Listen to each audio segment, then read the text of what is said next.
केंद्रीय मंत्री डॉक्टर जितेंद्र सिंह ने कहा कि विश्व अभी भगोड़े आर्थिक अपराधियों के प्रत्यारोपण की गंभीर चुनौतियों का सामना कर रहा है। उन्होंने ऐसे लोगों की वापसी में मजबूत और सुसंगत अंतर्राष्ट्रीय सहयोग की अपील की है। शुक्रवार रात संयुक्त राष्ट्र महासभा यानी UNGA के विशेष सत्र को संबोधित करते हुए उन्होंने कहा कि आरोपी विदेशों में शरण ले लेते हैं और अलग अलग देशों और अधिकार क्षेत्र की जटिल कानूनी ढांचे से अपने अपराधों को छुपाते हैं। केंद्रीय मंत्री ने कहा कि इस क्षेत्र में अंतर्राष्ट्रीय सहयोग में कमी और कमजोरी का इस्तेमाल ऐसे अपराधी अपने फायदे के लिए बखूबी करते हैं। उनका यह बयान ऐसे समय में आया जब भारत भगोड़े हीरा कारोबारी मेहुल चोकसी और उसके भांजे नीरव मोदी को वापस लाकर कानूनी कार्रवाई करने की कोशिश में जुटा है। दोनों ही पंजाब नेशनल बैंक में 13,500 करोड़ रुपए की धोखाधड़ी का मामला सामने आने से कुछ सप्ताह पहले जनवरी 2018 में ही देश छोड़कर भाग गए थे। डॉक्टर जितेंद्र सिंह भ्रष्टाचार से लड़ने की चुनौतियों और कदमों के विषय पर सत्र को संबोधित कर रहे थे। Honorable Chairman of the session, respected ministers and representatives from United Nations countries, my humble namaste to all of you. We are all gathered here when Corona is testing our patience, also trying our endurance. In the days gone by, to tide over this process, we have coordinated with experts from different sectors. We are according priority to expert and scientific advice for sustainable COVID-19 management.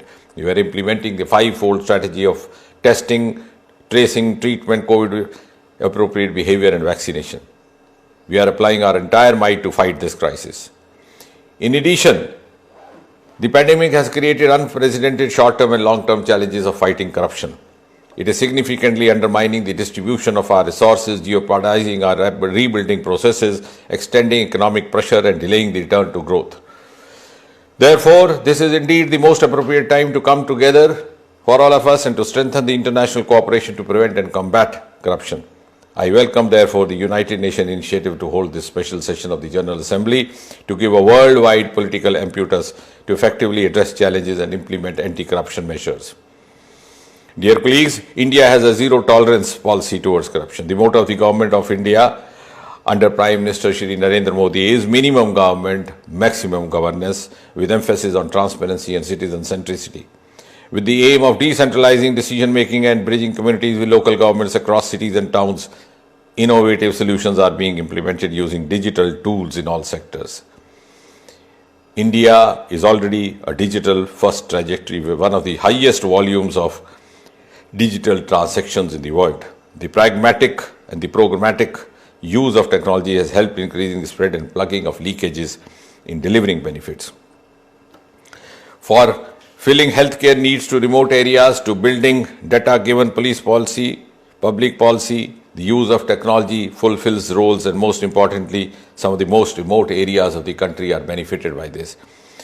Distinguished delegates, we have passed the Prevention of Corruption Amendment Act 2018 as an initiative to tackle corruption head-on by stifling the corrupt practices. It criminalizes the act of giving bribe and has put in place an effective deterrent for such actions by individuals as well as the corporate entities.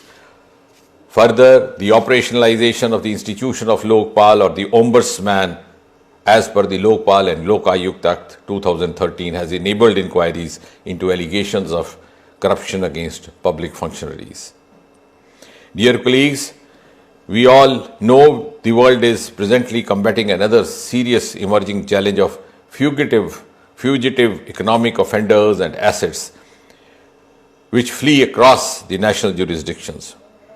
India's Fugitive Economic Offenders Act 2008 law empowers authorities for non-conviction based attachment and confiscation of proceeds of crime and properties and assets of a fugitive economic offender against whom a warrant for arrest in relation to a scheduled offence has been issued by any court in India and who has left the country to avoid criminal prosecution or judicial processes.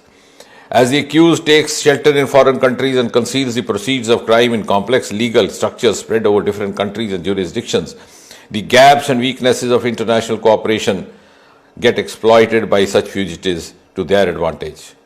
Therefore, for intensification of our collective fight against these, the need to have a strong and aligned international cooperation on the return of persons and assets sought for such offences, consistent with international obligations and domestic legal systems. I convey my country's appreciation to all the countries who are taking this fight ahead in the right direction by intensifying efforts, sustaining political commitment and decisive action at all levels against preventing and combating corruption by way of endorsing the United Nations Political Declaration. At the end, ladies and gentlemen, I wish for a steadfast and strong commitment to combat the menace of corruption, especially in these times of crisis.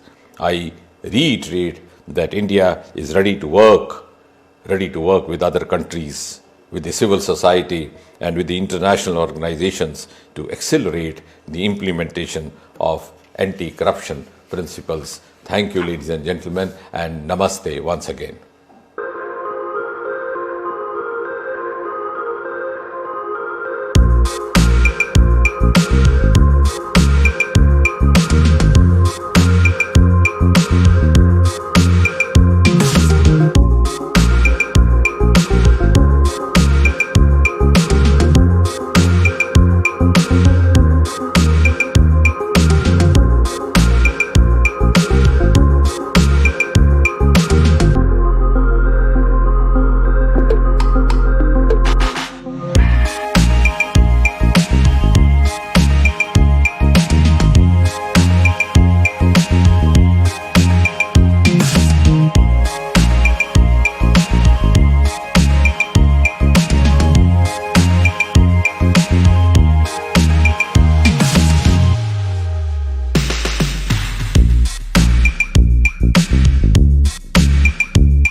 GK update रहे हमारे साथ।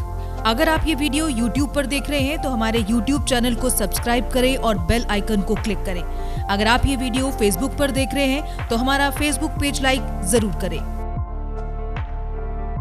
For advertisement please contact 7051091811।